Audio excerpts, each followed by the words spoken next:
focalizează pe ei. Nu mi se focalizează, abia se mișcă de iute pe aici.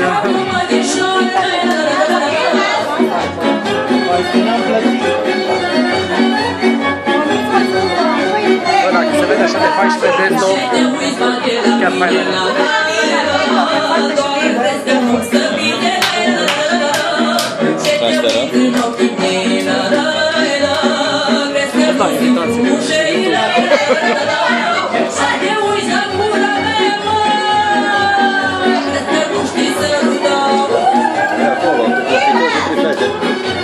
Da, aia bărbați.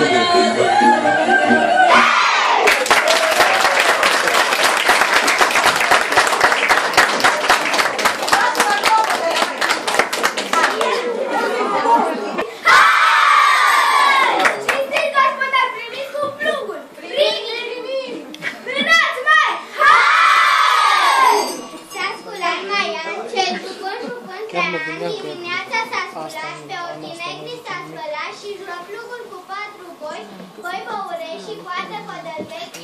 Părpei nu prea aveau, că fusese iarna grea și fusese reiernat în rău, numai cu baie de grâu. Mâna-ți, măi! Hai! Era spăica trestia și spica praf, iar de bine cei părea nici pe acasă nu dădea. Se duse la târg la rulem să cumpere nouă, oca de fier și alte 9 de oțel. Să facă să cerețele, să adune mult grâu cu ele. Mânați, măi! Hai! Arară fiile și câmpurile de prin toate părțile, cât cu ochii cuvindea, brandă neagră revărsa, cu grugalbă semăna, ce jucând Traian, la lună, la săptămână, șuflu cu apă mână și s-a dus Traian să vadă, de i-a dat Dumnezeu roadă. Ce jucând Traian, strânse fini și vecini și vreo 3 mame bătrâne care știu rostul la pâine și la seceră pornea, el cu dreptător tăia și cu stânga cologea. De bine ce era, nici acasă nu dădea se duse la târg la țigan și cumpăra 12 juncani, cu toții bălai, cu nările călite, cu picioare potcovite. Și acești 12 jucani, cu picioare treiera, cu nările vântura, urechea s-ar băga, umplu 5 saci mari băgați, cât urecii de înalți. Și plecă la moară într-o joi spre seară, macină de joi până mai apoi, 3 tărânțe și o făină, umplu sacii până în gură. Și plecă acasă la galba jupânească. Mânați, măi!